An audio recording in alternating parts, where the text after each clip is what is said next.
Idol, mag-kuan tayo, idol, maggawa na naman tayo ng pedestal ng mga plug para sa tatlong lugar.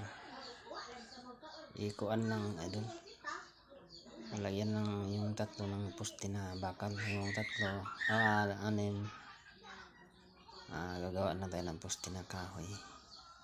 Ito ang plug na panghanda natin sa may mga event o anong mang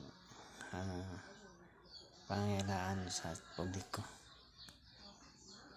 dahil wala naman tayong